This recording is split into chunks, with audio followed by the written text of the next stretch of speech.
ఈ రోజుల్లో కర్మ గిర్మ ఏముండదు అన్న వాళ్ళకి ఈ వీడియో చూపించండి. ఈ వీడియోలో ఒక ఆటో కనిపిస్తుంది కదా, దాని పక్కనే ఒక సైకిల్ కూడా ఉంది. ఆటో డ్రైవర్ ఆటో దిగి ఆ సైకిల్ ని పక్కన పెట్టి వెళ్లిపోయి ఉండొచ్చు. కానీ ఆ ఆటో వాడు ఆ సైకిల్ వాడు చూస్తున్నాడా ఏంటి అని అనుకొని ఆ సైకిల్ ని కింద పడేసి పక్కకు జరిపి ఆటో స్టార్ట్ చేసి ముందుకెళ్తుంటే ఆ సైకిల్ ఆటో వెనక టైర్ కిందికి వచ్చింది. ఎక్కించి వెళ్దామన్నా కూడా ఆటో ముందుకు వెళ్ళలేదు. ఇక చేసేదేం లేక తప్పక ఆటో దిగి సైకిల్ ని పక్కకు తీయంగానే ఆటో ముందుకు మూవ్ అయింది.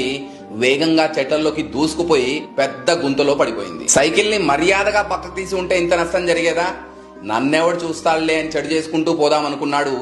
అదే చెడు ఆటో వాడి మెడకు చుట్టుకుంది. ఇది కలియుగం. ఈ జన్మలో చేసిన పాపాన్ని ఈ జన్మలోనే అనుభవించాలి. అదే విధంగా వేరే వాడి ₹1 అన్యాయంగా గనక తింటే తిరిగి ₹100 చెల్లించాల్సి ఉంటుంది. మనం ఏది చేస్తే అదే మనకు తిరిగి వస్తుంది. మంచి చేస్తే మంచి, చెడు చేస్తే చెడు. కర్మ ఇక్కడ ఎవ్వరిని వదిలిపెట్టదు.